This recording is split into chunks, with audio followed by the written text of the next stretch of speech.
యేసుక్రీస్తు నామములో మీ అందరికీ హృదయపూర్వక వందనాలు తెలియజేస్తూ ఉన్నాను. నేను చూసిన పరలోకము నరకము అనే ఒక దృశ్యాలు ప్రోగ్రామును ఎంతోమంది కూడా చూడడం జరిగింది.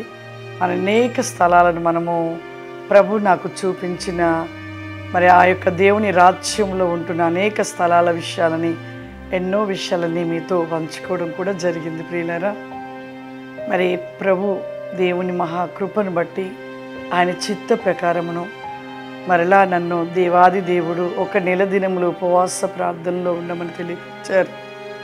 అలాగే నెల రోజులు కూడా ఒక గదిలో ప్రత్యేకంగా ఉపవాస ప్రార్థనలో ఉండటం బట్టి ఆ ఉపవాస ప్రార్థనలో ఉన్నప్పుడు ప్రభు మరలా నా ఆత్మని దేవాది దేవుని యొక్క రాజ్యంలోకి కొనిపోవడం జరిగింది.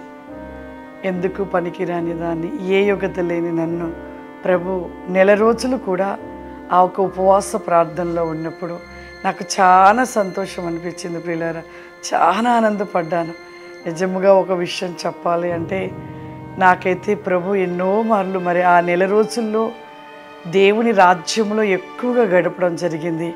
అప్పుడు దేవుని దగ్గర ఏడ్చాను, ప్రభా నాకు ఈ నెల రోజులు కాదు కానీ ఒక సంవత్సరం అంతా ఈ గదిలోనే ఉండి నీతో నేను నిలిచి ఉండాలని ఆశ కలుగుతూ ఉంది ప్రభా అని ఏడుస్తూ అడిగాను. ప్రియులారా, కానీ ప్రభు ఒక మాట చెప్పారు, లేదు కుమార్తె, నేను కొన్ని సమయంలో నా రాజ్యానికి నేను తీసుకురావడం జరుగుతూ ఉంది. నీకు నేను చూపించిన ఈ నెల రోజుల్లో చూపించినవన్నీ కూడా భూమి మీద ఉన్న నా ప్రజలైన వారికి నువ్వు తెలియపరచుము.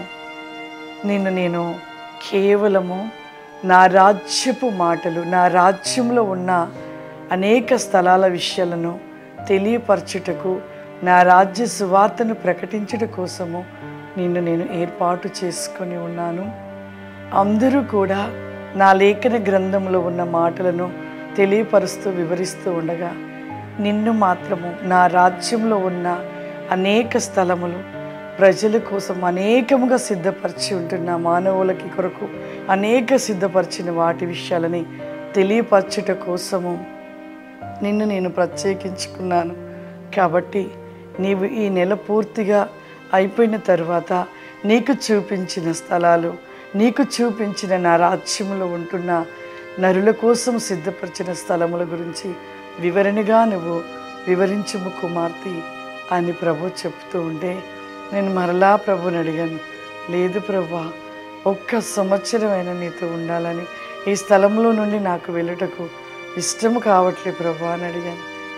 ఆ విధముగా ప్రభు అడిగినప్పుడు మరలా నన్ను లేదు కుమార్తె, లేదు అని చెప్తూ ప్రభు మరలా అక్కడ పరలోక రాజ్యంలో ఈ మాటలు వచ్చి మరి ప్రభుతో నేను మాట్లాడుతున్నప్పుడు ప్రభు లేదు కుమార్తె అని చెప్పి దేవదూతలు మరలా నన్ను తీసుకొని నేను ఏ స్థలములో ప్రార్థన చేస్తున్నానో నా ఆత్మను మరలా మరి నా దేహంలోనికి పంపడం జరిగింది. ప్రియులారా, చాలా స్థలాలను ప్రభు అనేక విషయాలను తెలియపరిచాడు.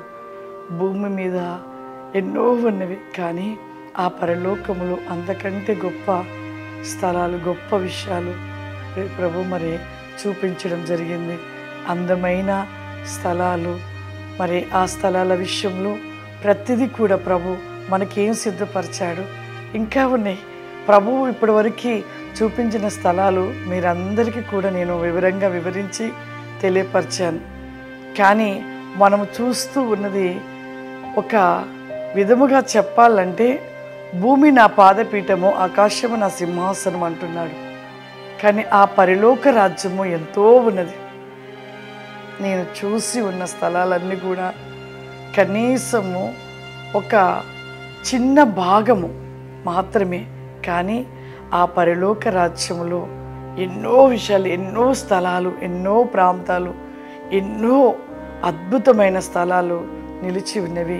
ప్రభు మహాకృపను బట్టి కొన్ని స్థలాలను మరి ప్రభు చూపించడము, అవి మీకు వివరంగా నేను ప్రతి వారము కూడా నేను తెలియపరచబోతూ ఉండగా మీరందరూ కూడా ప్రార్థన చేయండి. మీ అందరి ప్రార్థన ఎంతో అవసరము. ప్రతి ఒక్కరు కూడా ప్రార్థన చేయాలని కోరుతూ ఉన్నాను. God bless you. దేవుడు మిమ్మల్ని దీవించును గాక. ఆమేన్.